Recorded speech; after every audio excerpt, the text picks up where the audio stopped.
Hello.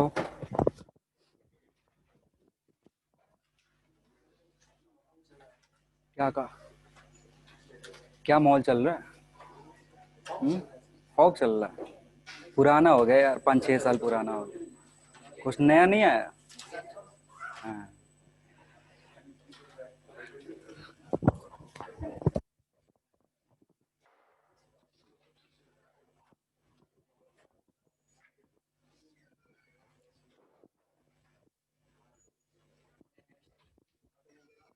थर्मोडेक्स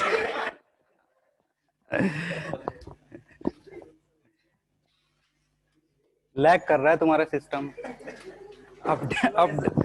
update करो उसको। कितने लोग इधर कनेक्ट हुए? 6 लोग। लिखना, एक प्रॉब्लम लिखो। लिखो, find the length of steel rod. Find the length of steel rod. Find the length of steel rod which which would have which would have which would have same difference in length which would have same difference in length with a copper rod with a copper rod which would have same difference in length with a copper rod of length 24 centimeter. Copper rod of length 24 centimeter at all temperatures.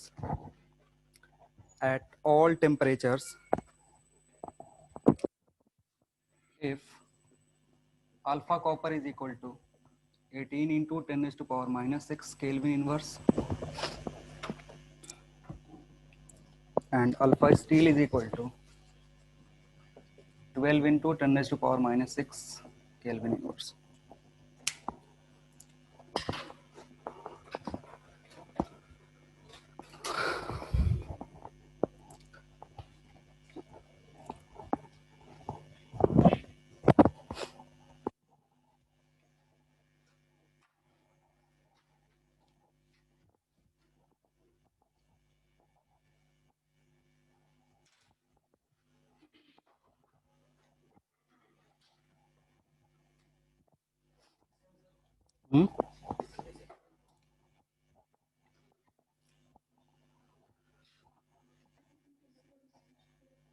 -2 भी होगा?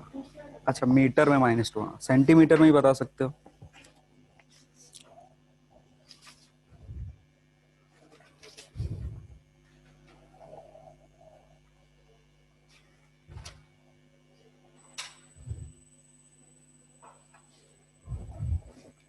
होगा?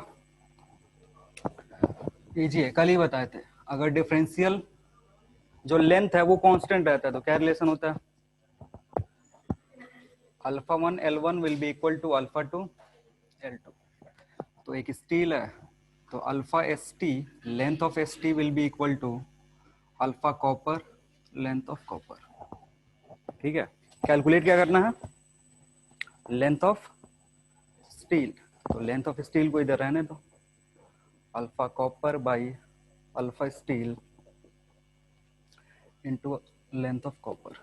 Value सारा दिया हुआ है, put करोगे answer आ जाएगा। इधर पुट करोगे 18 into 10 raise to power minus 6 divided by 12 into 10 raise to power minus 6 into length of copper कितना दिया? 24। अगर 24 सेंटीमीटर में रखोगे जो आंसर आएगा वो किस में आएगा? सेंटीमीटर में ही आएगा।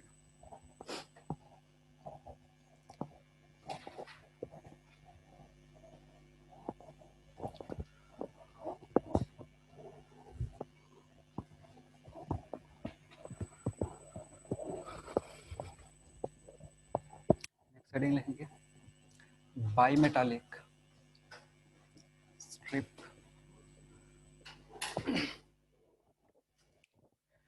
बाई मेटालिक स्ट्रिप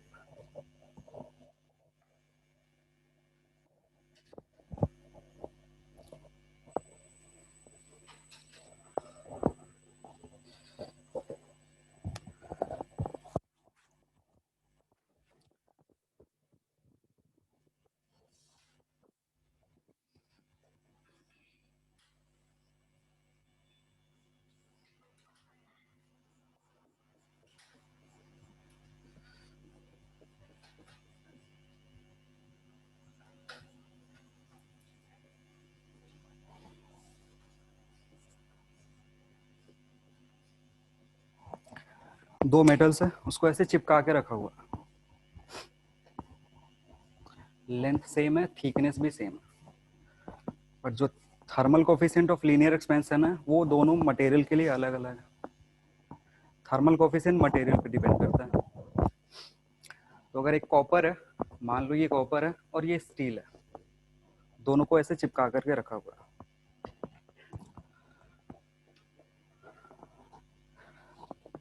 अगर इसको हीट करोगे तो क्या होगा, लेंथ बढ़ेगा। हीट करोगे तो क्या होगा, लेंथ बढ़ेगा। दोनों का इक्वल लेंथ बढ़ेगा। लेंथ में जो चेंज होगा वो इक्वल होगा या अलग अलग होगा, अलग अलग होगा। तो उसके चलते क्या होता है, जैसे ये अगर अलग अलग है तो इसका जो लेंथ है उसका चेंज अलग होगा, इसके लेंथ में चेंज कुछ अलग होगा। तो ये दोनों को अगर तुम परमानेंट चिपका के रखे हो ना, तो एक प्रोसेस होता है जिसके चलते ये बेंट हो जाता है, ऐसा हो जाएगा। ठीक है, अब ध्यान से सुनना, अगर alpha one greater than alpha two है, alpha one is greater than alpha two, तो कुछ ऐसा सिनेरियो होगा। और अगर उल्टा है तो कुछ इस तरीके का होगा। ठीक है, ये क्यों हो रहा है जब alpha one greater than alpha two तो अलग अलग एक्सपेंशन हो रहा है। तो ये जो ऊपर वाला है ना, इसका जो लेंथ है, जो चेंज इन लेंथ है, that will be directly proportional to what, it's alpha. तो अगर ये अल्फा ज्यादा है ना, तो इसका जो चेंज होगा लेंथ का वो ज्यादा होगा, इसका कम होगा, तो बेंडिंग ऐसा होगा इस तरीके का। और अगर उल्टा से रिवर्स सिनेरियो होगा तो बेंडिंग इस तरीके का होगा। तो इस केस में हमें निकालना होता है रेडियस, कि कितने का कर्वेचर क्रिएट हुआ, बेंडिंग के चलते क्या हुआ, जो कर्वेचर क्रिएट हुआ वो कितने का हुआ। तो ये एक सर्कुलर आर्क बनाएगा, उस आर्क का कुछ रेडियस होगा, और ये रेडियस हमें कैलकुलेट करना होता है, टी, और ये भी टी।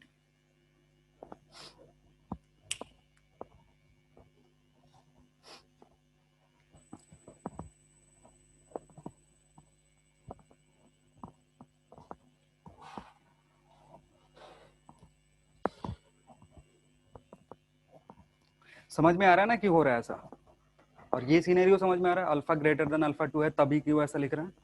ठीक है, चलो तो देखो, ये जो लेंथ है यहाँ से यहाँ तक, मान लो ये L1 है, और ये जो लेंथ है यहाँ से यहाँ तक कितना होगा, L2 होगा। ठीक है ना, दो स्ट्रिप है, एक ये स्ट्रिप था और एक ये। अब हमें कैलकुलेट क्या करना है, ये आर कैलकुलेट करना है। आर कैलकुलेट कर सकते हो, कीजिए। देखो कैसे, ये थीटा होगा, अगर ये थीटा है तो इस थीटा से तुम लिख सकते हो, ध्यान से देखना क्या कर रहे हैं। अगर ये थीटा है तो यहाँ से लिख सकते हो आर थीटा, या R plus T by two theta is equal to L2।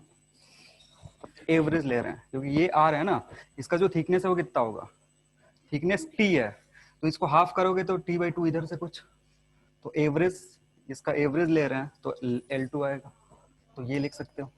Similarly R plus T by two theta, ये किसके बराबर होगा, L1 के बराबर होगा।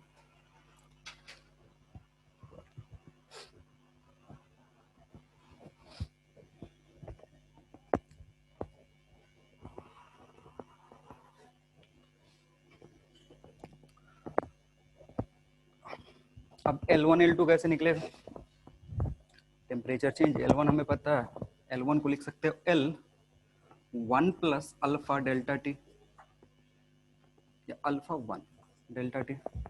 सिमिलरली L2 को क्या लिख सकते हो, L1 one plus alpha two delta T.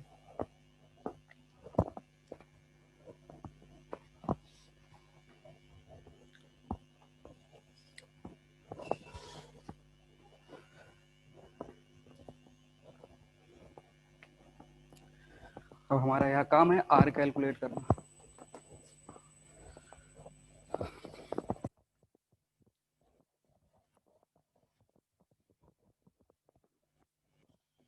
Equation one, equation two, from equation 1 and 2,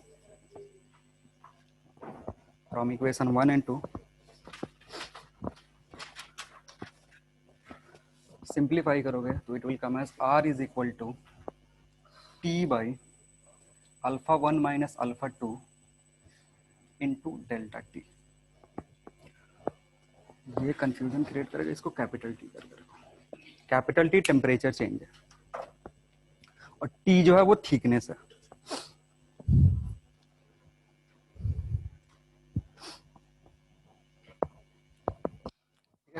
ये जो दोनों इक्वेशन है ना, इसको और इसको सिंप्लीफाई करोगे, आर की जो वैल्यू आएगी that will be T divided by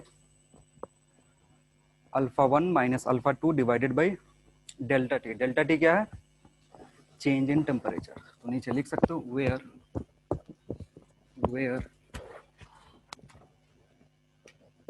are is radius of curvature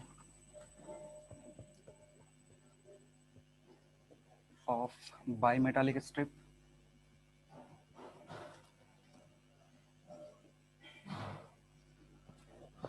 delta T क्या? चेंज इन टेम्परेचर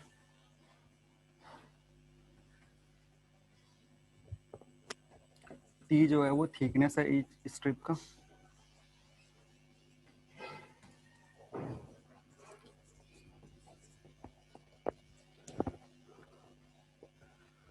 और अल्फा 1 अल्फा 2 तो जानते हो.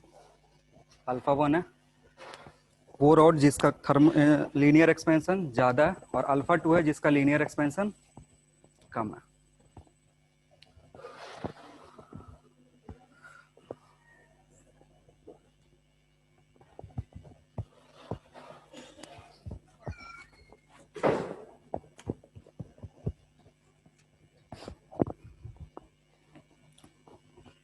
लिखना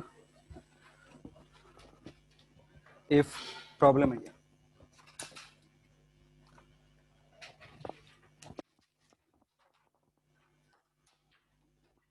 copper plate if a copper plate if a copper plate forms a bimetallic strip, a copper plate forms a bimetallic strip with a steel plate with a steel plate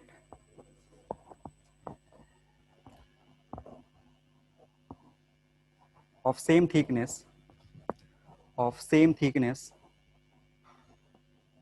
of same thickness equals to 1 centimeter equals to 1 centimeter full stop.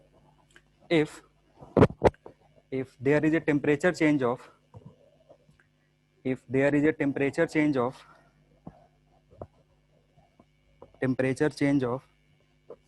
50 degrees Celsius, if there is a temperature change of 50 degrees Celsius, find radius of curvature,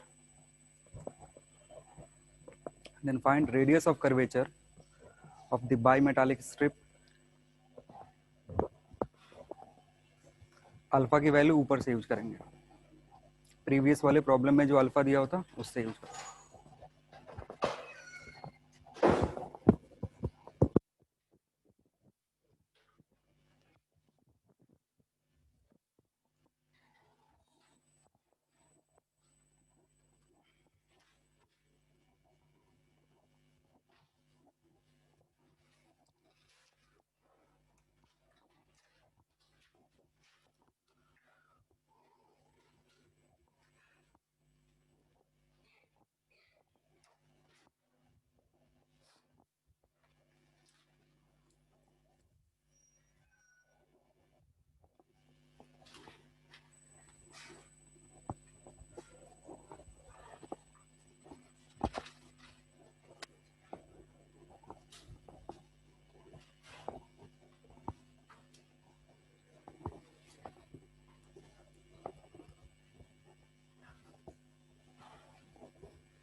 unit metre, centimetre, centimetre है, चलो ठीक है।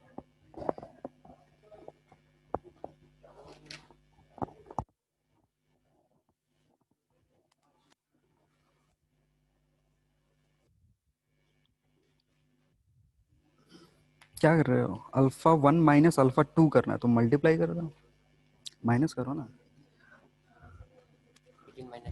Simplify तो करो। अरे करो, फिर exam में कैसे करोगे? एग्जाम में ऐसे ही आलसी रह जाओ। नहीं नहीं नहीं नहीं। हाँ तो ऐसे छोड़ दोगे तो फिर एग्जाम में क्या लिखोगे? ऐसे ही लिख दोगे वो पांचवा ऑप्शन ऐड करके। नहीं नहीं नहीं, जो क्वेश्चन पेपर सेट करता है वो भी आलसी है।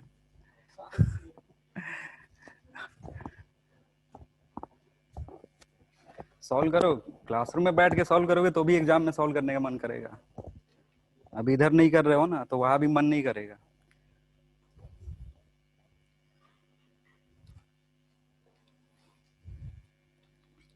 क्या सोच रहे हो? कुछ सोच रहे हो?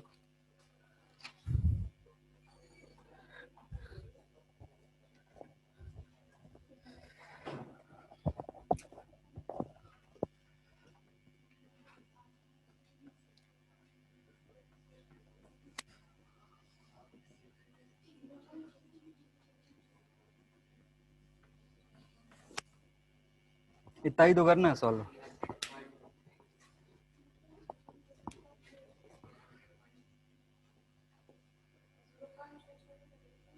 सर वो सेल्सियस को केल्विन में नहीं लाना होगा? नहीं नहीं, वो पर डिग्री सेल्सियस है ना, ये डेल्टा टी है। ये जो टी रहता है ना अगर, तो हमें उसको कन्वर्ट करने की जरूरत होती। नीचे जो है ना डेल्टा टी है, उससे फर्क नहीं पड़ेगा। अगर यहाँ पे प्रॉब्लम में ऐसे रहता R equals to T by alpha 1 minus alpha 2 और टेम्परेचर टी, तब इसको कन्वर्ट करने का जरूरत होता। जब चेंज होता है ना तो डिग्री सेल्सियस और डिग्री सेल्सियस और केल्विन क्या होता है? सेम होता है, उससे ज्यादा फर्क नहीं पड़ता है जब तक लीनियर रिलेशन हो। यहाँ पे लीनियर रिलेशन है, दोनों मल्टीप्लाई हो रहे हैं। तो इसको सिंप्लीफाई करोगे तो it will come as 10⁴ divided by 3 centimetre. और थोड़ा और सिंप्लीफाई कर लोगे तो 33 इंटू 10⁻² सेंटीमीटर।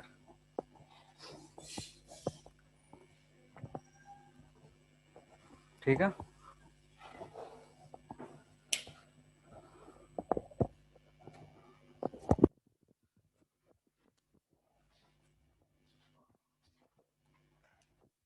नेक्स्ट देखो, effect of temperature, effect of temperature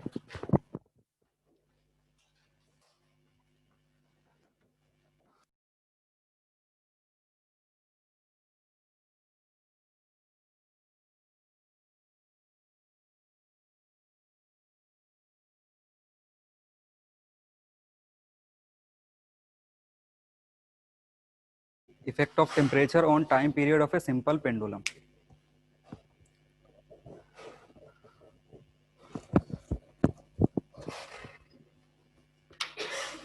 simple pendulum का टाइम पीरियड कितना होता है?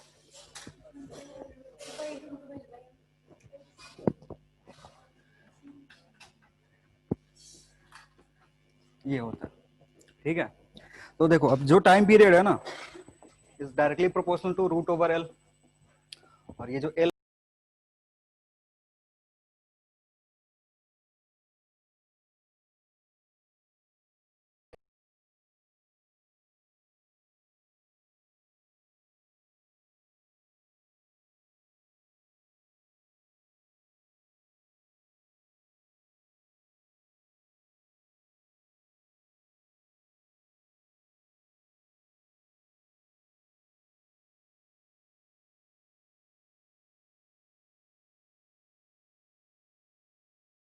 ये एक सिंपल पेंडुलम है, इसका कुछ लेंथ है L1, टेम्परेचर T1 पे। ठीक है, तो अगर इस टेम्परेचर पे टाइम पीरियड कैलकुलेट करोगे T1, that will be how much? 2 pi root over L1 by G. और अगर टेम्परेचर चेंज हुआ, टेम्परेचर चेंज होने का मतलब इंक्रीज भी हो सकता है और डिक्रीज भी हो सकता है। तो अगर टेम्परेचर चेंज होगा तो ये जो लेंथ है स्ट्रिंग का ये भी चेंज होगा।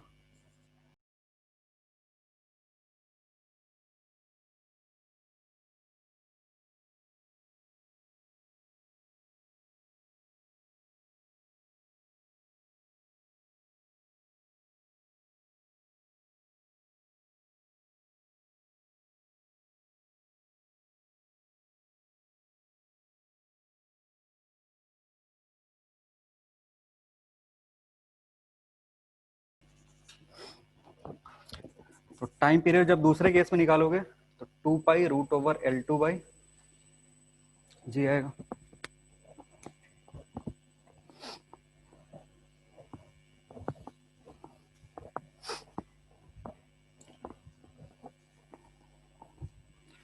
दोनों का रेशियो ले लो।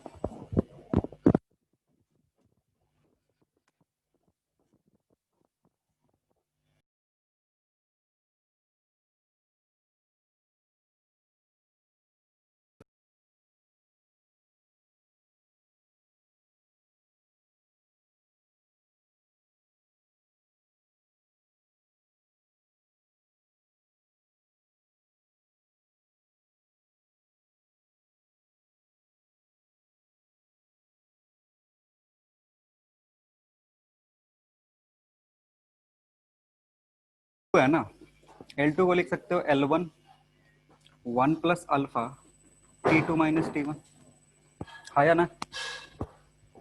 जो L2 है अगेन टेम्परेचर को स्मॉल से लिख लो, T2 - T1।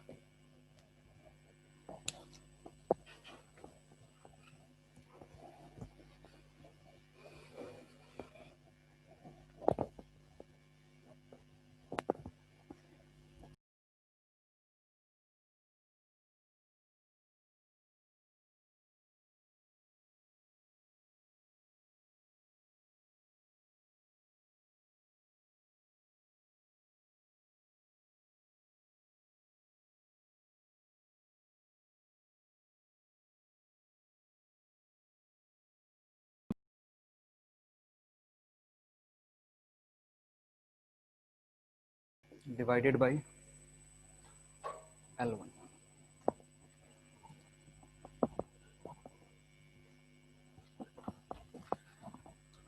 समझ के लिख रहे हो ऐसे ही लिख रहे हो? अरे समझ में कुछ आ रहा है? कैसे ही बस बोर्ड पे लिखा हुआ छापे जा रहे हैं कॉपी पे, कि कुछ तो बोर्ड पे लिखा हुआ है, हम अपना कॉपी भी गंदा करेंगे। समझ के लिखो, जो नहीं समझ में आया पूछ लेना, सिंप्लीफाई करो, लेंथ कैंसिल आउट हो जाएगा।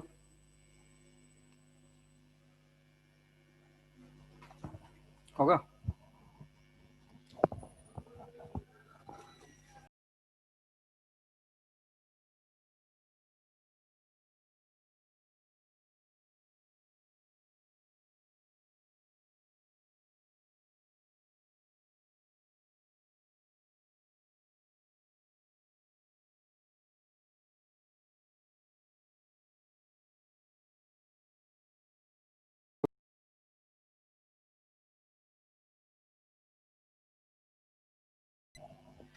T2/T1 can be written as 1 + 1/2 alpha delta T.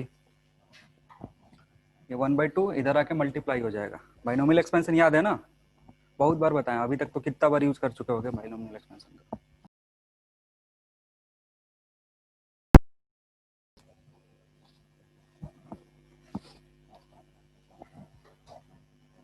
तो अगर T1 दिया है तो T2 निकाल सकते हो। सो T2 will be T1 1 + half alpha delta T.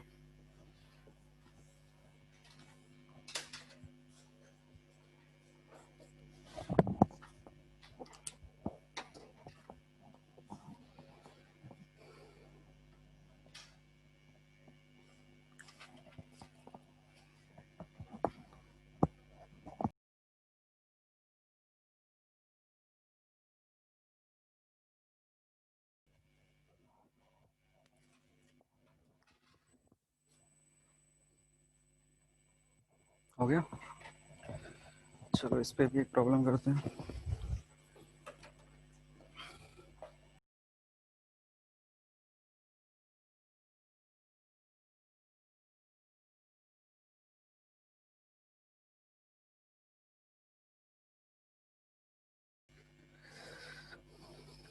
पूछो, अभी नहीं पूछना।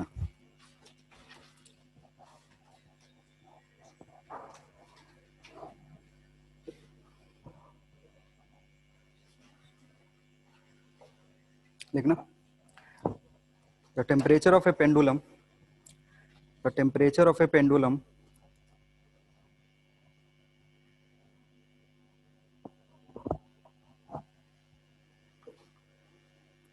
the temperature of a pendulum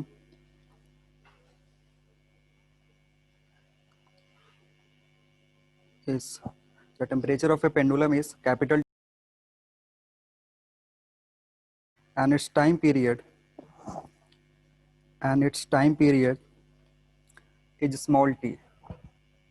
जो इधर लिखा है इसका उल्टा है ना, the temperature of a pendulum is capital T and time period is small t.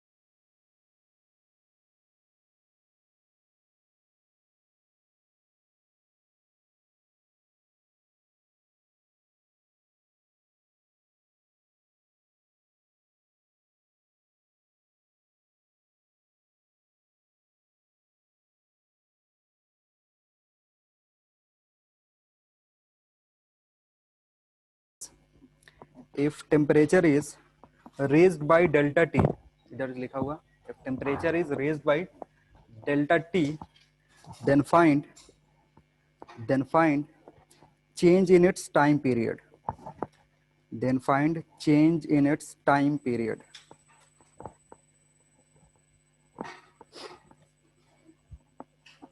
क्या? हाँ, अल्फा को अल्फा ले लो।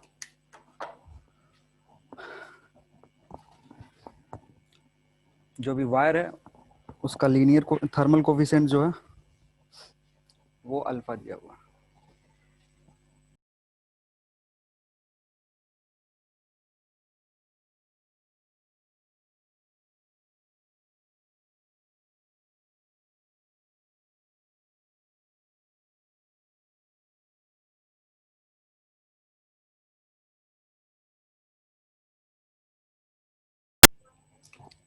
Small T into half into बोलो sir, delta small T equal to small T into half alpha delta capital T.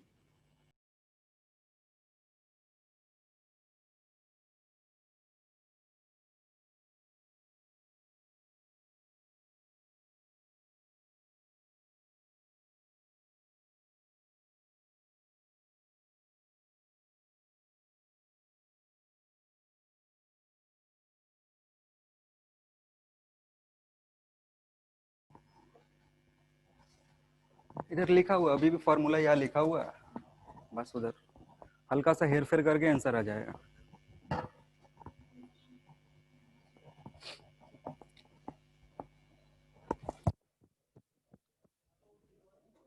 कौन सा? Half T1 क्यों? क्योंकि temperature T पे मैंने बदला तो टेम्परेचर T पे टाइम पीरियड इतना, तो ये एक्चुअली T1 और ये यही तो है। टेम्परेचर इधर T1 T2 नोटेशन दिया गया है, तो वो नोटेशन के बदले में ना जो सवाल है ना वो बोला है temperature capital T time period कितना है, T है, तो वही पुट कर दिया।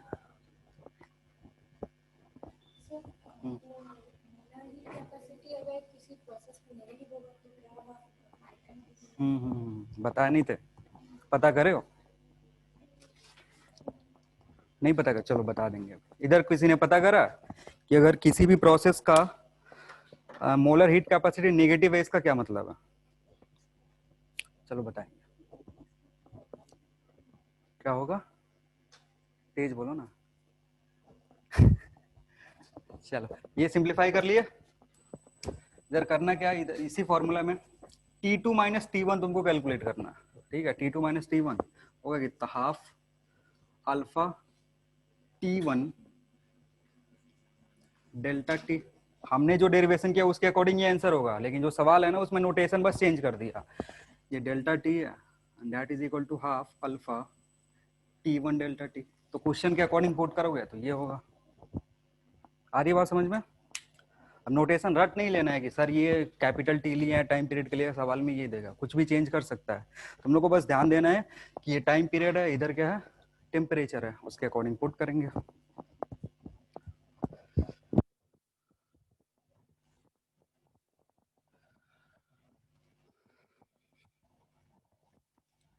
अगर किसी भी पेंडुलम का टाइम पीरियड इंक्रीज हो रहा है तो जो पेंडुलम क्लॉक है वो स्लो होगा या फास्ट होगा?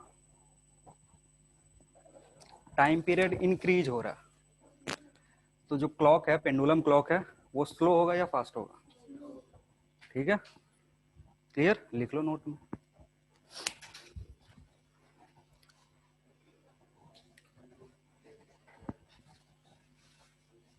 लिख लो नोट में, लिख लो। If time period of a pendulum clock, if time period of a pendulum clock if time period of a pendulum clock increases, it becomes slow, it becomes slow।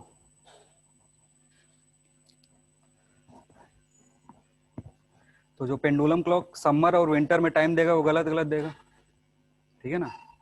Summer में क्या होगा, temperature बढ़ेगा, temperature बढ़ेगा तो length increase हो जाएगा, length increase होने का मतलब टाइम पीरियड क्या हो गया, बढ़ गया, तो घड़ी क्या हो गई, स्लो हो गई। और विंटर में उसका रिवर्स होगा, ठीक है? क्या इसीलिए समर में टाइम नहीं कटता? अरे चला, जो एफिल टावर है ना, एफिल टावर का जो समर और विंटर में एवरेज लेंथ का डिफरेंस होता है ना वो 6 इंच के आसपास होता है।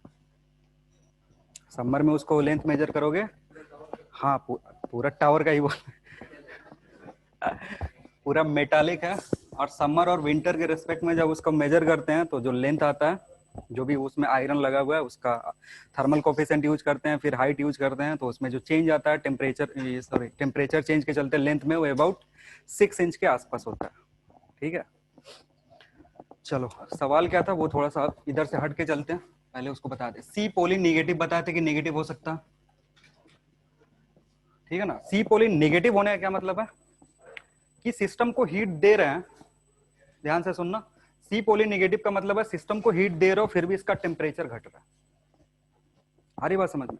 सी पोली का मतलब क्या है, सी पोली अगर नेगेटिव हो गया तो ये एक ऐसा प्रोसेस है जिसमें आप सिस्टम को हीट दे रहे हो फिर भी क्या हो रहा है, इसका टेम्परेचर घट रहा है। कैसे पॉसिबल है ये?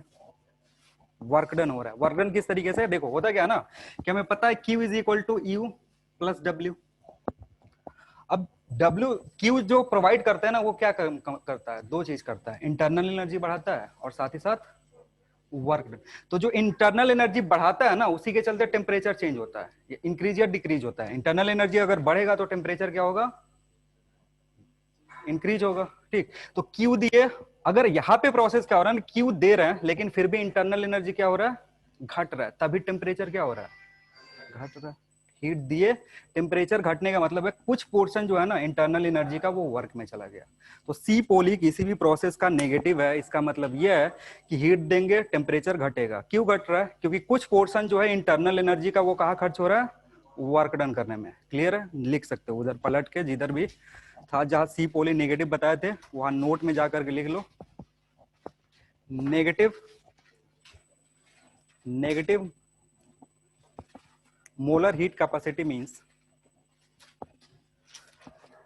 Negative molar heat capacity means, अभी बाकी लोग ढूंढ ही रहे हैं, पलट के पीछे लिख सकते हो जहां सी पोली नेगेटिव बताए थे।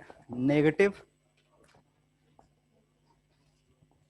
नहीं मिला, जहां हाँ फर्स्ट लॉ ऑफ थर्मोडायनेमिक्स के एप्लीकेशन में होगा। पलट लो आराम से, पहले पलट लो, ढूंढ लो क्या है, क्योंकि घर पे जाकर के तो खोलते नहीं हो। नहीं मिला,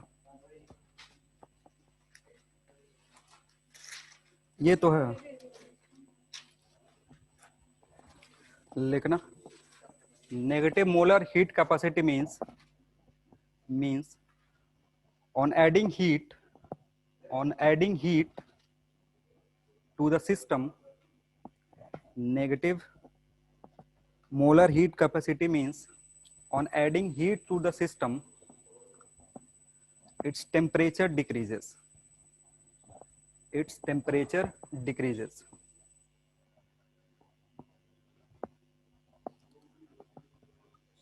Its temperature decreases. Full stop. This happens because this happens because this happens some part of internal energy because some part of internal energy is utilized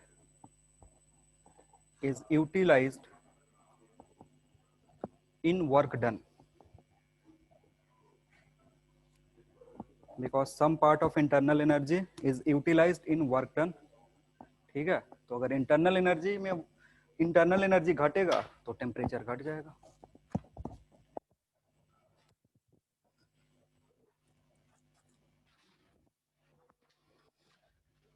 चलो अब इधर वापस आते हैं. नेक्स्ट लिखेंगे सरफेस एक्सपेंशन.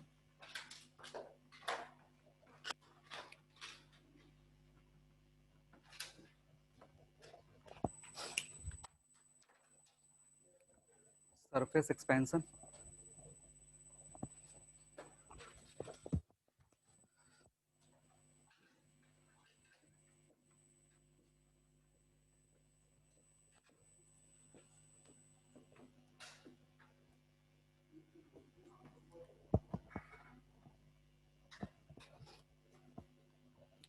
इसमें क्या होगा, कोई भी प्लेट है 2D फिगर होना चाहिए जनरली. सर्कुलर प्लेट हो सकता है, स्क्वायर प्लेट, रेक्टेंगुलर प्लेट, ठीक है, ट्रायंगुलर प्लेट. कोई भी अगर 2D फिगर है तो अगर टेम्परेचर इंक्रीज या डिक्रीज करोगे तो उसका एरिया चेंज होगा. इसलिए अभी क्या पढ़ रहे हैं, सरफेस एक्सपेंशन.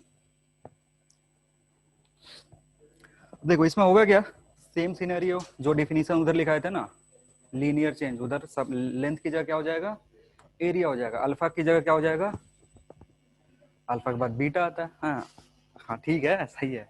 लिखो इसमें लिखना fractional change in area, fractional change in area,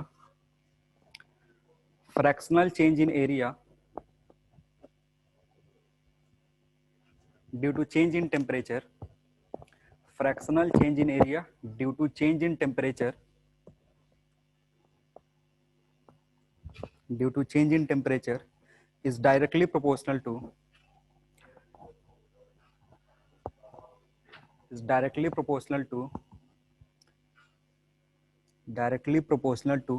change in temperature.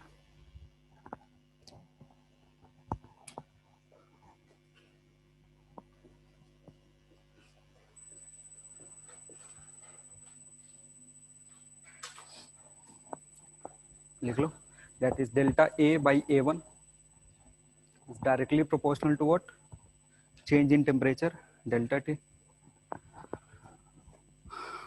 Delta A by A1 is equal to beta delta T.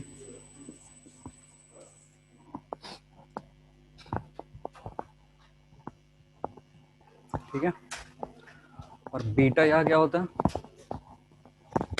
लिखना, where beta is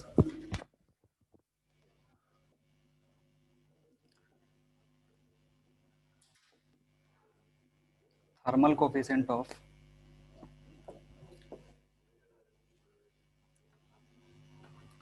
superficial expansion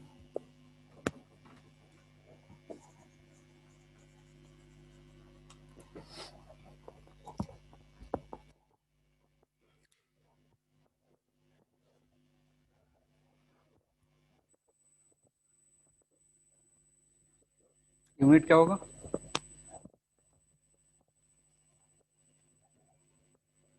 beta का यूनिट क्या होगा, पर केल्विन या पर डिग्री सेल्सियस. सेम जो alpha का था वही यूनिट इसका भी होगा.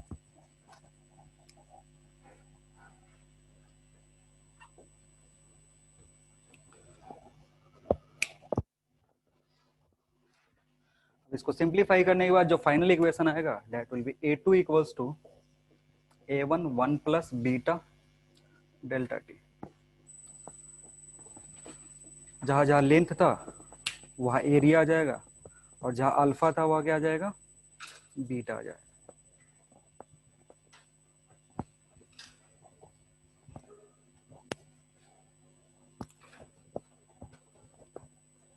सरफेस एक्सपेंशन खत्म हो गया।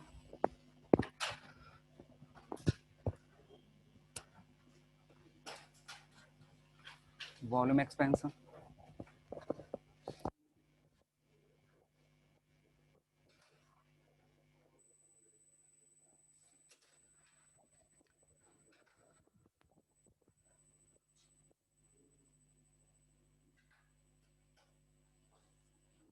इधर क्या होगा, एक 3D ऑब्जेक्ट होगा, जैसे क्यूब हो गया,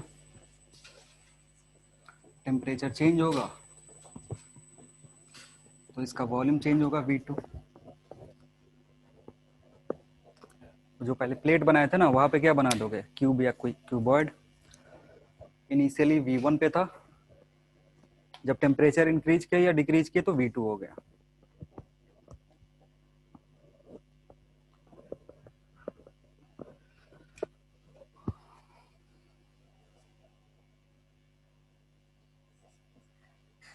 बीटा के बाद क्या आता है, गामा। कौन मामा बोला, किसके मामा आ गए।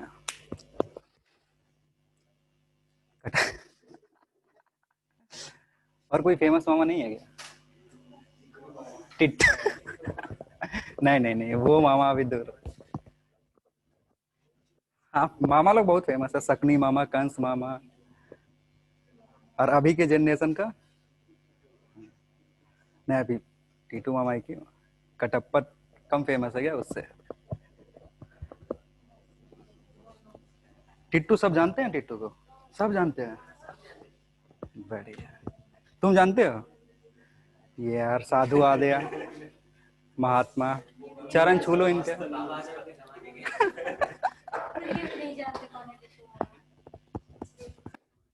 कोई ना कोई, नहीं नहीं जानने का मतलब ये नहीं है कि पीछे हो, नहीं जानने का मतलब सही रास्ते पे हो ना। तो हम अपना टाइम पास कर चुके हैं, हम अपने टाइम में नहीं जानते थे, हम भी सेकेंड ईयर में जाने। चलो हटाओ, ये लिखो जल्दी, गामा क्या है यहाँ पे।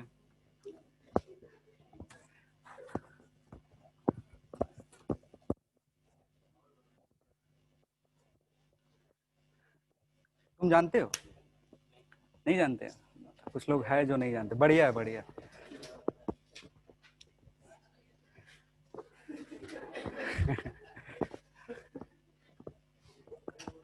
बायो सर का क्लास है, अच्छा मंडे को पूछना उनसे, बायो सर से कि सर टिट्टू मामा को जानते हैं।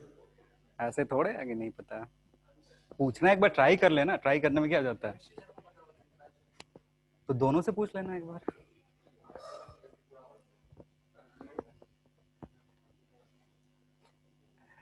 चलो छोड़ो, फिर उधर घुस जाओगे दिक्कत होगा। Thermal coefficient of volume expansion,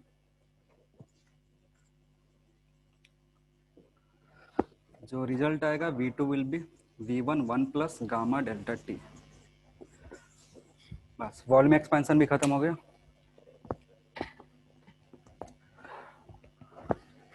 यार ध्यान देने वाला क्या था, बस लीनियर एक्सपेंशन था, ठीक है ना, बाकी ये सब तो ऐसे उसके सपोर्ट में होते हैं। कभी कभी मन करता है एग्जामिनर को तो क्या करता है, पूछ देता है। थोड़ा सा वॉल्यूम एक्सपेंशन इंपॉर्टेंट है, क्योंकि यहाँ से हम डेंसिटी का चेंज निकालते हैं। डेंसिटी का रिलेशन टेम्परेचर के साथ क्या होगा, वो इधर से कैलकुलेट कर सकते हैं। मास में कोई चेंज होता है टेम्परेचर के साथ, होता है।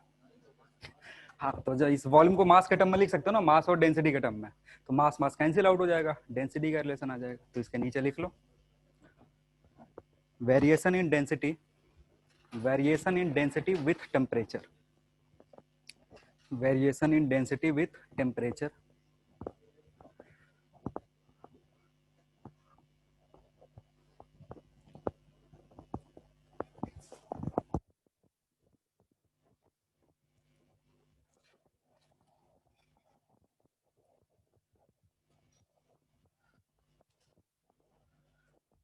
पता है कि V2 क्या था, V2 is equal to V1 1 plus gamma delta T। V होता क्या, m बाई रो, लिख सकते हो volume is equal to mass by density, उठा करके पुट कर दो वहां पे, कितना होगा m by rho two is equal to m by rho one, 1 plus gamma delta T. Mass mass cancel out हो जाएगा, बचेगा क्या, rho two is equal to rho one divided by 1 plus gamma delta T.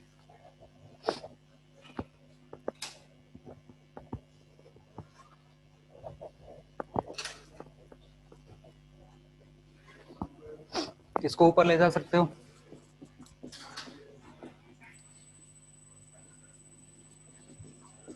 ठीक है।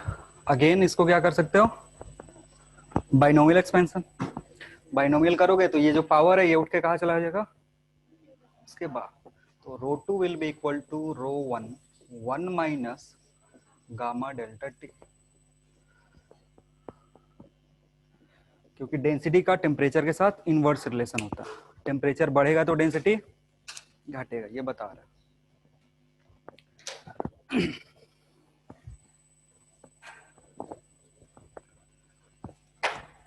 Next heading लिखेंगे,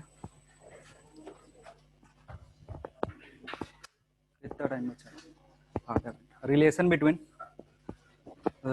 between alpha beta and gamma, relation between alpha beta and gamma, कुछ relation होगा alpha beta gamma, चलो देखते हैं क्या रिलेशन है। तीनों कजिन्स है, ठीक है। चलो देखो, पहले कंपेयर करते हैं अल्फा एंड बीटा को, अल्फा बीटा को कंपेयर करोगे, एरिया 1 एरिया 2, ये L1 और इधर B1, L2 और इधर B2, ठीक है। क्योंकि जब टेम्परेचर इंक्रीज करोगे तो एरिया चेंज होने का मतलब है लेंथ भी चेंज होगा और साथ ही साथ विड्थ भी चेंज होगा, 2D में चेंज होना चाहिए। तो यहाँ पे सबसे पहले तुम क्या लिख सकते हो, एरिया जो था A2 that can be written as 1 plus beta delta T, लिख सकते हो भी नहीं, ठीक है। और जो A1 है या A2 को देख लो, A2 कैसे लिख सकते हो, L2 इंटू B2, A1 कैसे लिख सकते हो, L1 B1, 1 plus beta delta T, sorry यहाँ 2 है,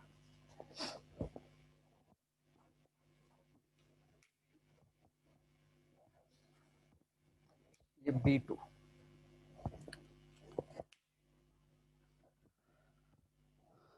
अब जो L2 है उसको L1 के टर्म में लिख सकते हो, और B2 को B1 के टर्म में लिख सकते हो, हाँ है कि नहीं।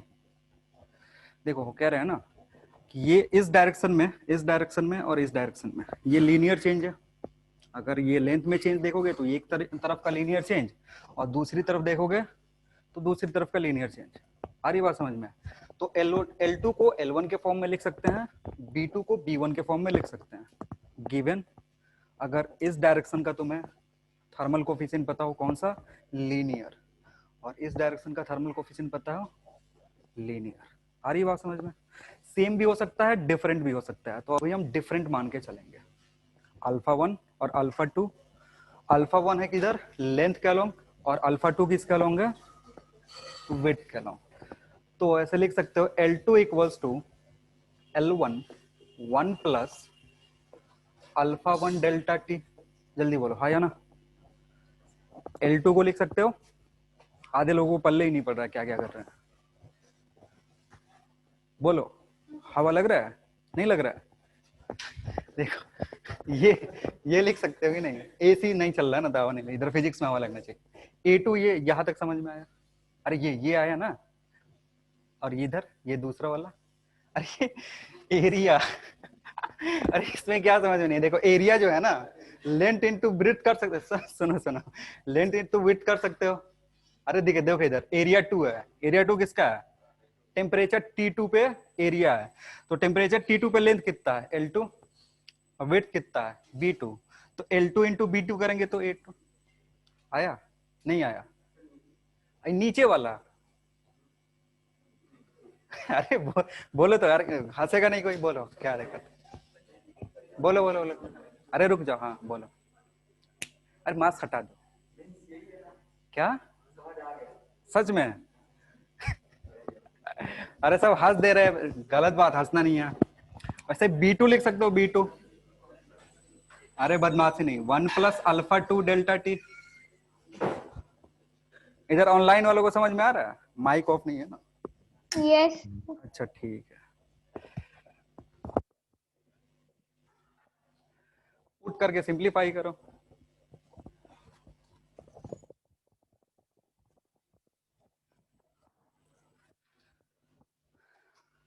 पुट करके सिंप्लीफाई करोगे, हम ही कर ले? नहीं हम करेंगे नहीं ना, हम सीधे लिख देंगे from equation 1 and 2 beta equals to α1 + α2। देखो इसको पुट करोगे या इसको पुट करोगे या, तो क्या होगा, L1 L2 sorry L1 B1 1+α1 ΔT 1+α2 ΔT is equal to L1 B1 1+β ΔT। हो जाएगा ना? L1 पुट कर, ये L2 पुट करा इसकी जगह पे, B2 पुट करा इसकी जगह पे, ये जब मल्टीप्लाई करेंगे तो इतना आएगा। ये दोनों एक दूसरे को देखेंगे, फिर मुस्कुराएंगे। इसको एक्सपेंशन करना है, इसको एक्सपेंड करोगे ना, देखो क्या होगा, 1+α1 + α2 ΔT प्लस, इधर देखना आराम से, इधर क्या होगा, α1 α2 ΔT² कितना होगा, इधर वाले टर्म को मल्टीप्लाई करें ये आएगा। अभी आधे लोग सोच ही रहे कैसे कर दिया, करो करो मल्टीप्लाई करो, हो गया। अब इधर होगा 1+β ΔT, अब फिर 1 1 को देखेगा दोनों तरफ, देखा, ठीक है। अब इस वाले टर्म को है ना नेग्लेक्ट करेंगे, क्यों, क्योंकि ये भैया α1 इंटू α2 बहुत ही छोटा है, पावर 6 इंटू पावर -12 हो जाएगा, तो अप्रोक्सीमेटली किसके बराबर है, 0 के बराबर, नेग्लेक्ट कर सकते हो। और जैसे ही नेग्लेक्ट करोगे ना, अब तुमको चमक के दिखने लगेगा, कैसे, ये 0 हो गया, तो α1 + α2 कितना होगा, बीटा ΔT। अब ΔT एक दूसरे को देख लेंगे, बीटा कितना हो जाएगा,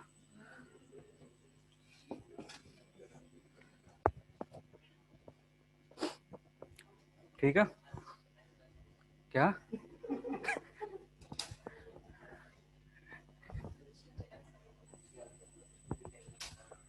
हाँ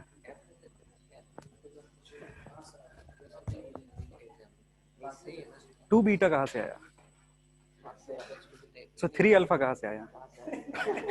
अरे नहीं देखो, अब होता क्या है ना, अगर दोनों डायरेक्शन में अल्फा अल्फा की वैल्यू सेम है, दोनों डायरेक्शन में अल्फा अल्फा की वैल्यू सेम है, तो क्या हो जाएगा, बीटा इक्वल्स टू, नोट में लिख लो, या ये स्पेशल केस है, when α1 equals to α2 equals to alpha, then beta equals to 2 alpha.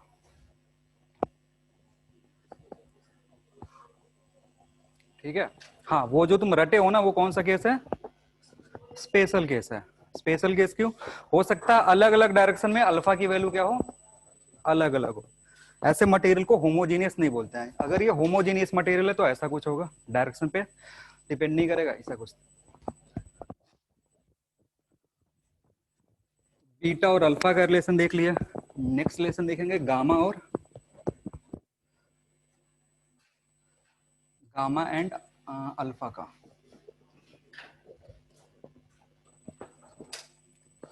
ठीक है, और गामा और अल्फा का रिलेशन देखना है तो इस पर वॉल्यूम लेना पड़ेगा। ये L1, B1 और H1, ये इनिशियल कंडीशन है। टेम्परेचर चेंज हुआ तो L1, B1 और H1 चेंज होकर क्या हो जाएंगे, L2, B2 और H2। पहले प्लेट के साथ जो हो रहा था उसमें थिकनेस को हम नेग्लेक्ट कर रहे थे, अभी क्या होगा, थर्ड डायमेंशन भी चेंज होगा।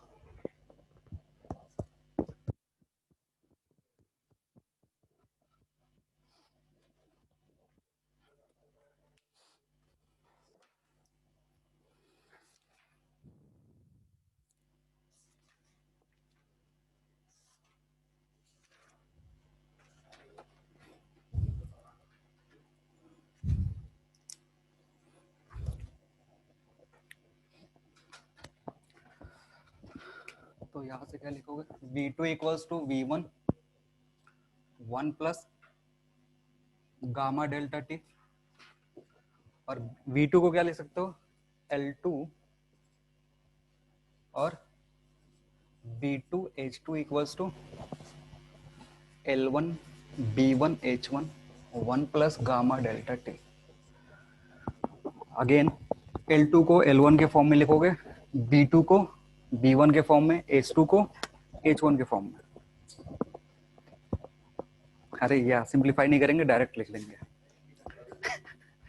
इस डायरेक्शन में, ये जो डायरेक्शन है, इस डायरेक्शन में अल्फा 1, दूसरे डायरेक्शन में अल्फा 2, तीसरे डायरेक्शन में अल्फा 3।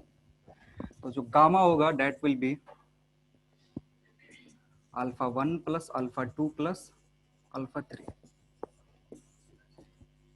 और अगेन स्पेशल केस क्या है,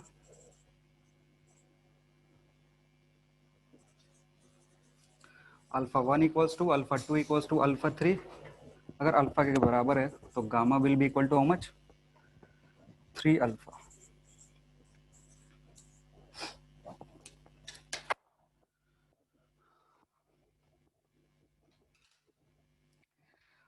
ये इसलिए बताया ना क्योंकि कभी कभी सवाल में चेंज इन एरिया पूछता है और देता क्या है, लीनियर एक्सपेंशन देता है, ठीक है ना। तो रिलेशन तुम्हें पता होने चाहिए कि अगर लीनियर एक्सपेंशन दिया है तो उससे बीटा कैसे निकालेंगे, 2 टाइम से मल्टीप्लाई कर दो अगर सेम दिया है तो। और अगर दो टर्म दे दिया अल्फा 1 अल्फा 2 करके, तो फिर दोनों को ऐड कर दोगे तो वहां से बीटा कैलकुलेट हो जाएगा। या फिर वॉल्यूमेट्रिक वाला सेम केस ऐसे हो सकता है।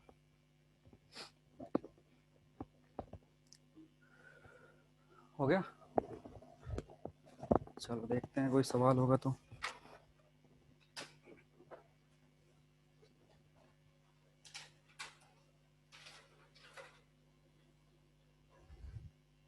लिखना,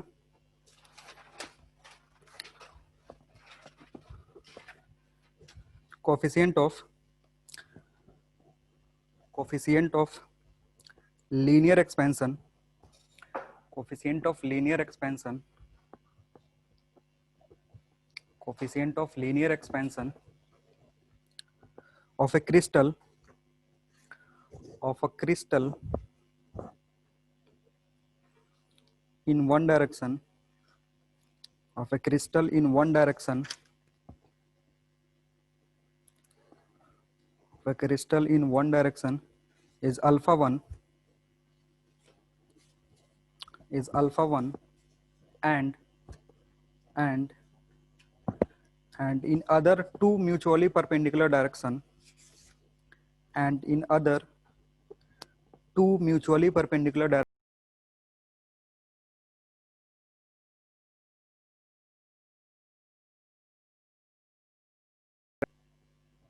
it is alpha 2, it is alpha 2, then find coefficient of volume expansion, then find coefficient of volume expansion for given crystal, then find coefficient of volume expansion for given crystal.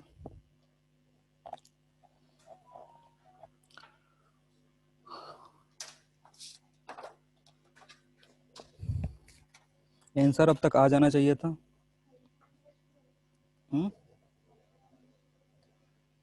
Alpha sir alpha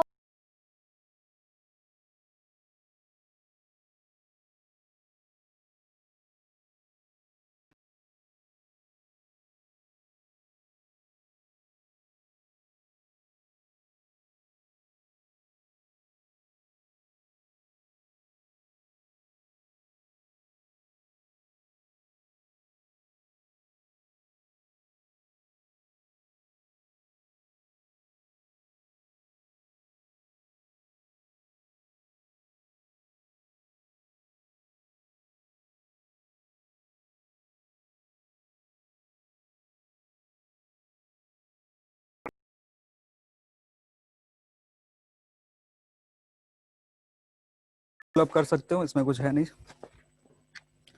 thermal expansion खत्म हो गया, ठीक है। Thermal stress पढ़ा चुके हैं ना, thermal stress पढ़ा चुके हैं, कहाँ पे, पीछे जहाँ पे वो प्रॉपर्टीज पढ़ाए थे, फिजिकल प्रॉपर्टीज। तो वो वाली जो टॉपिक है ना, इसमें भी दिया मॉड्यूल में, देखोगे तो थर्मल एक्सपेंशन दोबारा दिया हुआ है, जो sorry thermal stress. Thermal stress क्यों होता है बताए थे कि थर्मल एक्सपेंशन होता है जब उसको रोक के रखोगे, दोनों तरफ हिंड्रेंस लगाओ,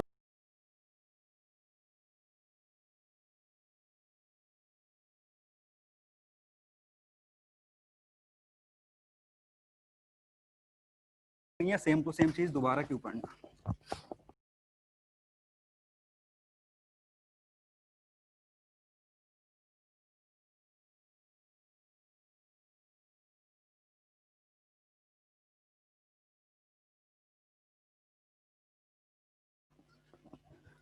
लिखना,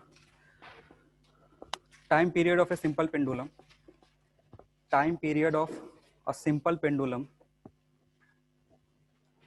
time period of a simple pendulum is capital T, is capital T, full stop. If an extra mass, if an extra mass capital M, if an extra mass capital M is added,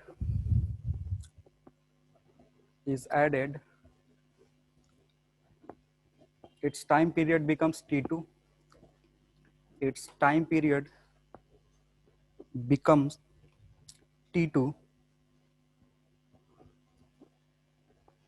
full stop. If y is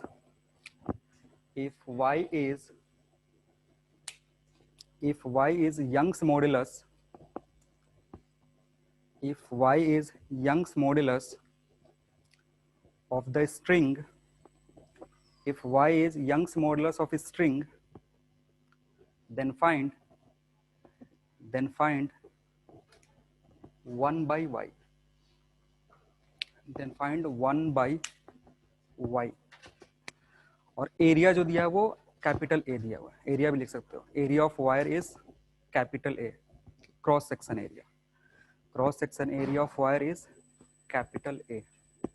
सोचो कैसे करेंगे।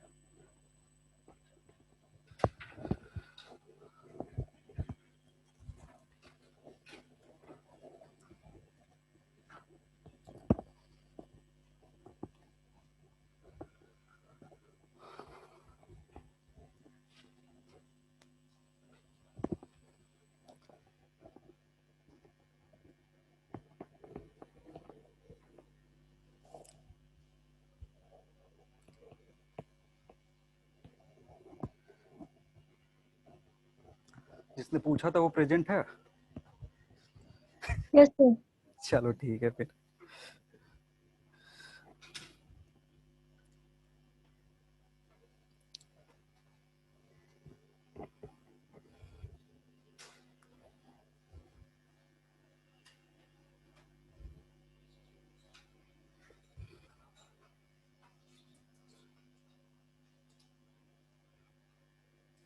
JEE Main 2015 का problem है। अरे आसान सवाल है एकदम।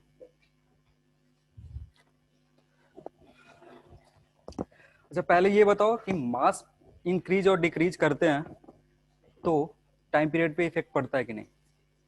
हाँ पड़ेगा कि नहीं पड़ेगा? देखो डिपेंड करता है, कैसे डिपेंड करेगा? When string is extensible. आ रही बात समझ में?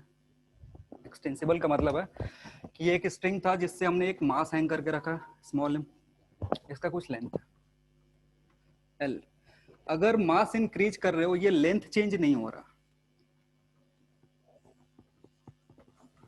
तो कोई फर्क नहीं पड़ेगा। आ रही बात समझ में? क्योंकि टाइम पीरियड होता क्या है, T equals to 2 pi root over. अगर ये लेंथ में कोई चेंज नहीं हो रहा है ना, तो मास एडिशन या सब्सट्रैक्शन से कोई फर्क पड़ेगा नहीं। लेकिन सवाल में क्या करा ना, सवाल में बोला है कि मास हम ऐड कर रहे हैं तो क्या हो रहा है, टाइम पीरियड बदल जा रहा है। आ रही बात समझ में? तो क्यों बदल रहा होगा? जब मास ऐड करेंगे तो मे बी ये एक्सटेंसिबल होगा, एक्सटेंसिबल होगा, लेंथ चेंज होगा, एल प्लस डेल्टा एल। अब उसके चलते जो T2 आएगा ना, that will be 2 pi root over L plus delta L by G, इसीलिए टाइम पीरियड बदल रहा था। आ रही बात समझ में? अगर लेंथ कांस्टेंट है, लेंथ कांस्टेंट है, मास ऐड करो सब्सट्रैक्ट करो कोई फर्क नहीं पड़ेगा, लेकिन जैसे ही लेंथ चेंज होने लगेगा तो टाइम पीरियड चेंज होगा। तो अगर मास ऐड कर रहे हो तो नीचे की तरफ फोर्स लगेगा, फोर्स इंक्रीज होगा, उसके चलते एक्सटेंशन होगा डेल्टा एल का। तो ये डेल्टा एल कैलकुलेट करके आप पुट कर दो। आ रही बात समझ में? डेल्टा एल सर कैसे कैलकुलेट, हाँ बोलो। Answer T2 by T whole square minus 1 into A by mg। ठीक है, ऐसा कुछ, या ऑप्शन में देख के सीधे लिख दे रहा हूँ? सर उसका into A by mg होगा। A by M, A by M G, A by M G, ठीक है।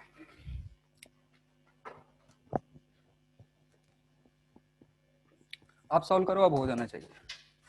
डेल्टा एल कैलकुलेट कर सकते हो? किधर से कैलकुलेट करोगे डेल्टा एल? जो डेल्टा एल होगा that will be M G L divided by A Y.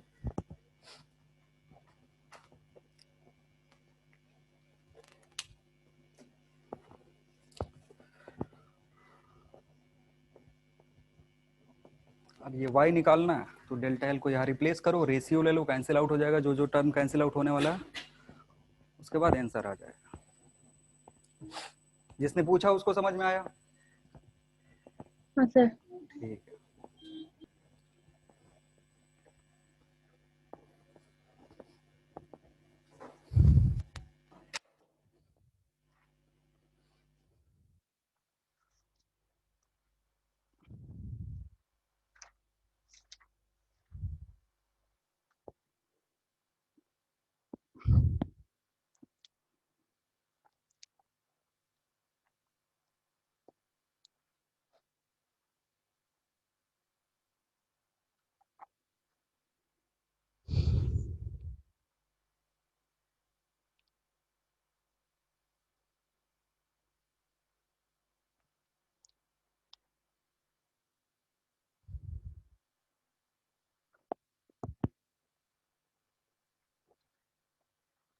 हो गया।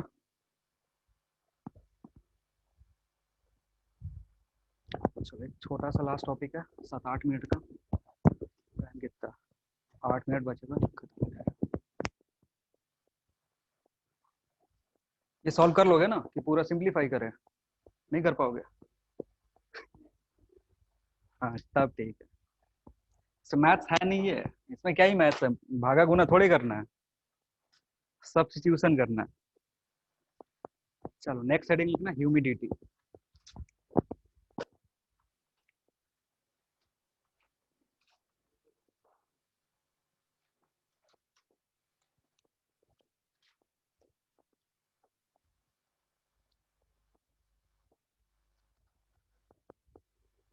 ह्यूमिडिटी क्या होता है जानते हो? नाम सुने ह्यूमिडिटी क्या? हाँ तो लिख लो, amount of water, amount of water present in, amount of water present in atmosphere, atmosphere is called humidity, is called humidity. अब देखो जो एटमोस्फेयर है ना वो बहुत बड़ा चीज है, तो पढ़ने के लिए हम क्या करते हैं, छोटा सा सिस्टम लेते हैं। ठीक है, सिस्टम दो तरीके से ले सकते हो, या तो मास के रेस्पेक्ट में या फिर वॉल्यूम के रेस्पेक्ट में। ह्यूमिडिटी को फर्दर दो टाइप में डिवाइड किया गया, एब्सोल्यूट ह्यूमिडिटी और रिलेटिव ह्यूमिडिटी।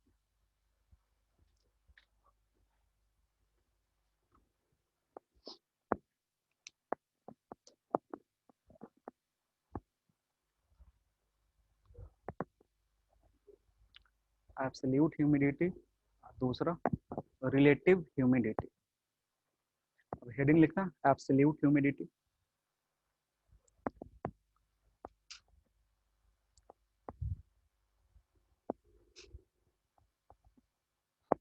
देखो इसमें amount of water vapor amount of water vapor amount of water vapor present in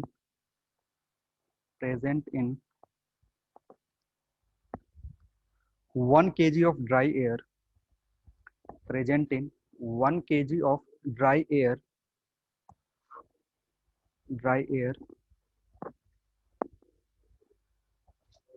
ठीक है। और इसका दूसरा definition in terms of volume लिखना, amount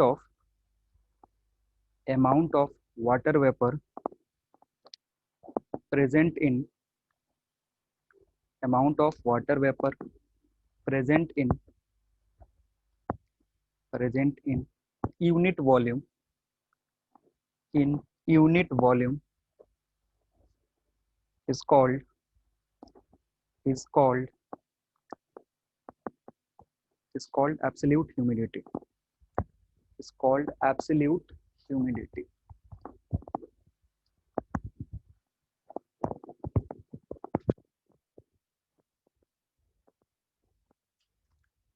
रिप्रेजेंट करते हैं ओमेगा से। एब्सोल्यूट ह्यूमिडिटी को किससे रिप्रेजेंट करेंगे? ओमेगा या डब्ल्यू से। ये होता है mass of vapour divided by per unit mass of air, और omega is equal to volume of water vapour divided by volume of air.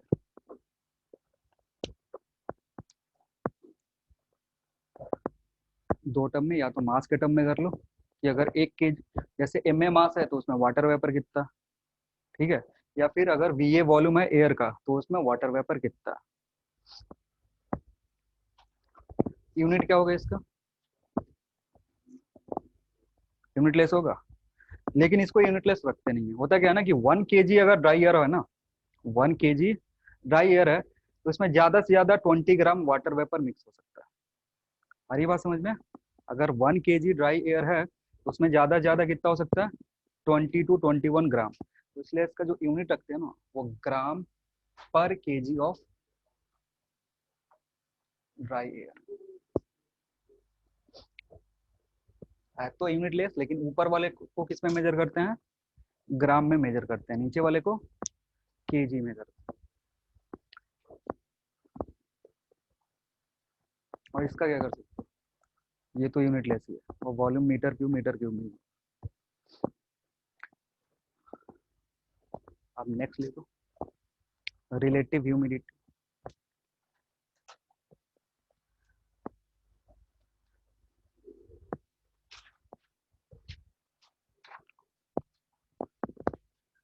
Relative humidity थोड़ा सा समझते हैं फिर पढ़ेंगे।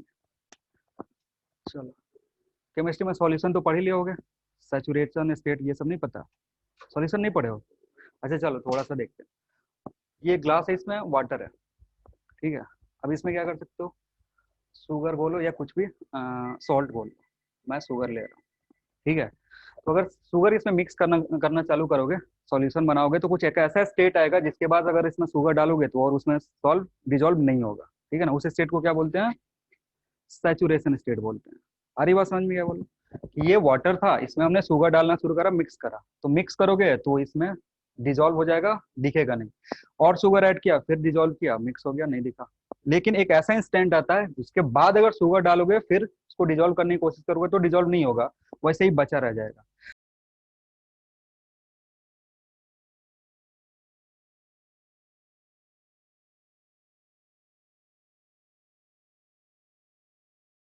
एक केजी ड्राई एयर है, ठीक है। अब उसमें हम वाटर वेपर ऐड कर सकते हैं। वाटर वेपर क्या कर सकते हैं? ऐड कर सकते हैं। तो मैक्सिमम वाटर वेपर कितना ऐड कर सकते हैं उसके रेस्पेक्ट में अगर हम ह्यूमिडिटी देखते हैं, उसको क्या बोलते हैं? रिलेटिव ह्यूमिडिटी बोलते हैं। कंपेयर कर रहे हैं कि मैक्सिमम कितना ऐड कर सकते थे और अभी कितना है। आ रही बात समझ में?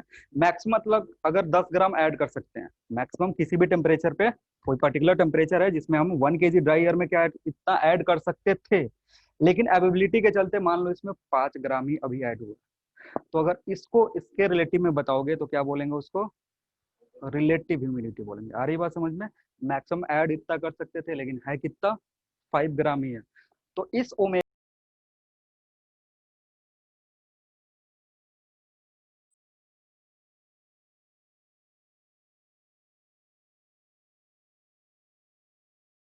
भी मैच देखते होगे ना, तो उसमें बताता है जो डेटा आता है ना ये वेदर कंडीशन का, उसमें लिखता है 60% relative humidity, 40% relative humidity, 70% relative humidity. इसका मतलब क्या है? 60% कहने का मतलब है कि अगर 10 ग्राम ले सकता था तो 6 ग्राम में आ रही बात समझ में। कभी भी जो डेटा आता है ना वेदर कंडीशन का, वो हमेशा रिलेटिव में आता है। रिलेटिव में क्यों? क्योंकि टेम्परेचर के अनुसार ये वैलिड वेरी करता है। अगर टेम्परेचर इंक्रीज करोगे तो और ज्यादा शुगर मिक्स कर सकते हो, और टेम्परेचर इंक्रीज करोगे और ज्यादा शुगर मिक्स कर सकते हो। सेम चीज इधर भी होगा, अगर टेम्परेचर इंक्रीज करोगे तो और एयर मिक्स हो सकता है। तो जब भी हम रिलेटिव या वेदर फोरकास्ट करते हैं या वेदर का जो कंडीशन बताते हैं वो किसके टर्म में बताते हैं? रिलेटिव ह्यूमिडिटी के टर्म में बताते हैं। 60%, 40%। परसेंट बताने का मतलब क्या हुआ? 100 हो सकता था, है कितना? 60 है। तो अगर 10 ग्राम ले सकता था एट दैट पर्टिकुलर टेम्परेचर, तो कितना लिया होगा? क्लियर है? तो लिखना रिलेटिव ह्यूमिडिटी क्या है। सर एक क्वेश्चन था सर। हाँ बोलो। हाँ सर, जो सर आप रिलेटिव ह्यूमिडिटी का बोल हम्म रहे थे, हम्म। तो जो मतलब टेम्परेचर के रेस्पेक्ट में सर उसको कंसिडर करते हैं ना सर? हाँ अभी तो बोले ही टेम्परेचर के रिस्पेक्ट में कंसीडर करते हैं। तो सर टेम्परेचर वेरी मतलब वेरी करेगा तो रिलेटिव ह्यूमिडिटी के साथ चेंज कैसे होगा? टेम्परेचर अगर सुनो, परसेंटेज टेम्परेचर में अगर क्या? सुनो सुनो टेम्परेचर अगर वेरी करेगा ना, तो जो मैक्सिमम वो ले सकता था वो वैल्यू बढ़ जाएगी। जैसे अभी मान लो टेम्परेचर 25 डिग्री सेल्सियस है, और इस पे मैक्सिमम एयर जो अपने अंदर रख सकता है वो है 10 ग्राम। तो जैसे ही टेम्परेचर अगर इंक्रीज करोगे तो ये कितना हो जाएगा? मान लो 35 डिग्री सेल्सियस हमने टेम्परेचर कर दिया, ये जो पहले 10 ग्राम था ना, अभी 12 ग्राम हो जाएगा। तो इस टेम्परेचर पे तुमने कैलकुलेट करा कि रिलेटिव ह्यूमिडिटी कितनी है। टेम्परेचर 25 पे तुमने कैलकुलेट कितना करा? 60% ह्यूमिडिटी है। इसका मतलब वाटर वेपर जो प्रेजेंट है, मास ऑफ वेपर, वो कितना है? 6 ग्राम है। आ रही बात समझ में? तो अगर इस 6 ग्राम के कोरोस्पॉन्डिंग यहाँ पे रिलेटिव ह्यूमिडिटी अब निकालोगे ना, तो ये 50% आएगा। आ रही बात समझ में? हाँ क्योंकि सर। 6 ग्राम प्रेजेंट था, लेकिन अभी ले कितना सकता है? 35 पे 12 ग्राम ले सकता है। तो अब रिलेटिव ह्यूमिडिटी निकालोगे तो 50% आएगा। आ रही बात समझ में? हाँ सर। नहीं आ रहा है? तेज बोलो, हाँ या ना। फिर से बताएंगे। अरे बोलो, गायब ही हो गया क्या? चलो तुम हाँ ही सर लो। बोलो। हाँ देखो, 25 डिग्री सेल्सियस में मैं बोल रहा हूँ कि सैचुरेटेड कंडीशन क्या है? 10 ग्राम वाटर वेपर वो ले सकता है। और तुमने अभी जैसे डेटा वेदर का डेटा देखा,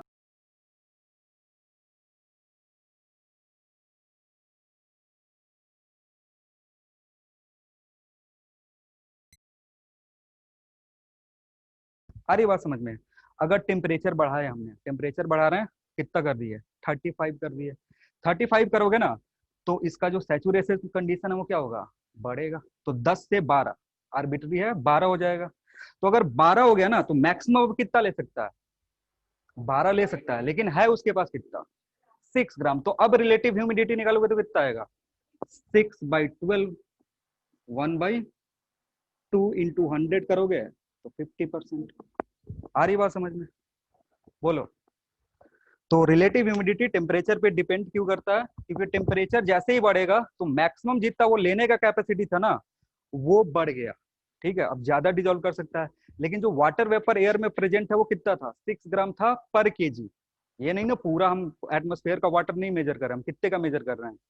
1 केजी में जितना है उतना ही का। 1 केजी ड्राई एयर में कितना वाटर वेपर है हमने मेजर करा? 6 ग्राम। टेम्परेचर इंक्रीज करा, अगर इसको कांस्टेंट रख रहे हैं, ये इंक्रीज नहीं हो रहा, तो रिलेटिव ह्यूमिडिटी क्या होगा? घटेगा। चलो तो लिखना रिलेटिव ह्यूमिडिटी में, लिखना it is ratio of it is ratio of it is ratio of amount of water vapour present in air. It is ratio of amount of water vapor present in air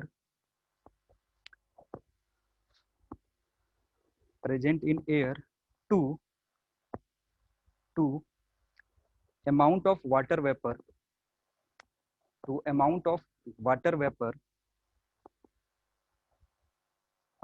to amount of water vapor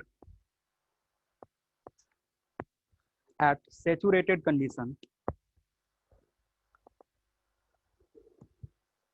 water vapor, amount of water vapor at saturated condition at a particular temperature, at a particular temperature.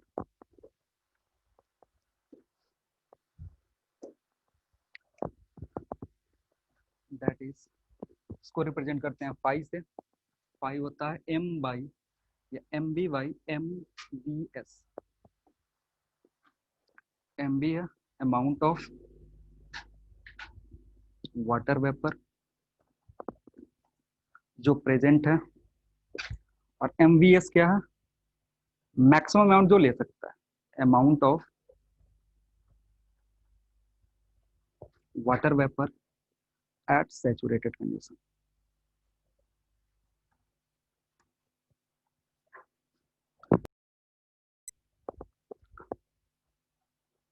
अगर 100% R H आ रहे तो इसका क्या मतलब है, जितना उसको चाहिए था उतना सबका सब मिल गया. ठीक है. अब रिलेटिव ह्यूमिडिटी से ह्यूमन कंफर्ट का क्या रिलेशन है. अगर रिलेटिव ह्यूमिडिटी बढ़ रही है तो ह्यूमन को कैसा फील होगा, कंफर्टेबल या इनकंफर्टेबल.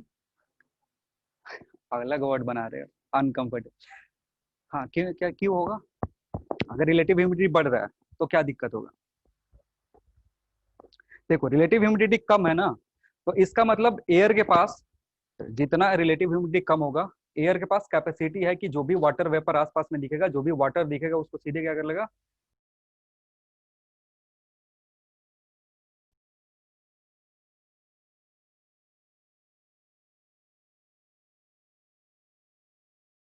ज्यादा होगा ना, तो एयर के पास क्या है, वाटर वेपर प्रेजेंट है, उसके पास है, रिलेटिव ह्यूमिडिटी ज्यादा है, मतलब वो अप्रोच कर रहा है किसको, सैचुरेशन को. तो जो एवेपोरेशन प्रोसेस है ना, जो भी तुम्हारा स्वेटिंग हो रहा है वो प्रोसेस कम हो जाता है. तो जब प्रोसेस कम होगा तो क्या होगा, वो पसीना वहीं पे रहेगा, सूखेगा नहीं, तो हमें क्या होगा, अनकंफर्टेबल फील होगा. आ रही बात समझ में. जैसे रिलेटिव ह्यूमिडिटी कम होगा तो क्या होगा, वेपराइज होगा इजीली, तो तुम्हारा ये सारा सूखा सूखा दिखेगा. आ रही बात समझ में. सूखा है तो कंफर्टेबल फील करोगे. तो पसीना, वो जो प्रोसेस है ना वाटर वेपर आने का, वो हमेशा सेम ही रहता है बॉडी से. लेकिन होता क्या है कि जब रिलेटिव ह्यूमिडिटी कम होता है तो इजिली इवेपोरेट हो जाता है, हमें दिखता नहीं है. और जब रिलेटिव ह्यूमिडिटी बढ़ जाता है तो वो ड्राई नहीं होता, इवेपोरेट नहीं होता, तो हमें दिखता है. तभी बोलते हैं पसीना आ रहा है, पसीना. पसीना हमेशा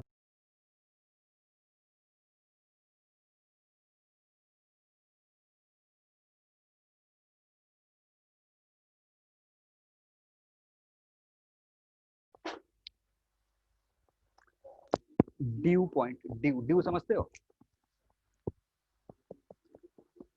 टेम्परेचर, माउंटेन ड्यू. माउंटेन, हाँ माउंटेन ड्यू एकदम सही. Due point temperature.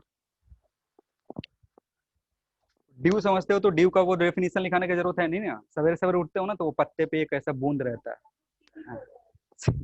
कुछ भी हो तो होता क्या ना कि ड्यू शाम में नहीं दिखता. कब दिखता है, सवेरे. शाम में दिखेगा लेकिन डिपेंड करेगा वेदर कैसा है. ठीक है.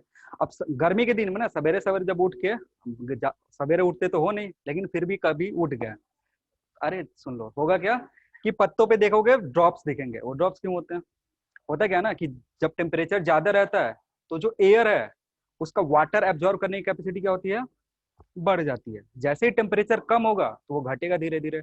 तो उसके अंदर जो वाटर वेपर है ना उसको फेंकेगा बाहर, और बाहर की तरफ फेंकेगा, कंडेंसेशन होगा, वहां के क्या होगा, जम जाएगा किस पे, आसपास जो भी पेड़ पौधे घास हो उस पे. तो बोलते हैं ड्यू आया. तो लिखना, it is the temperature, it is the temperature,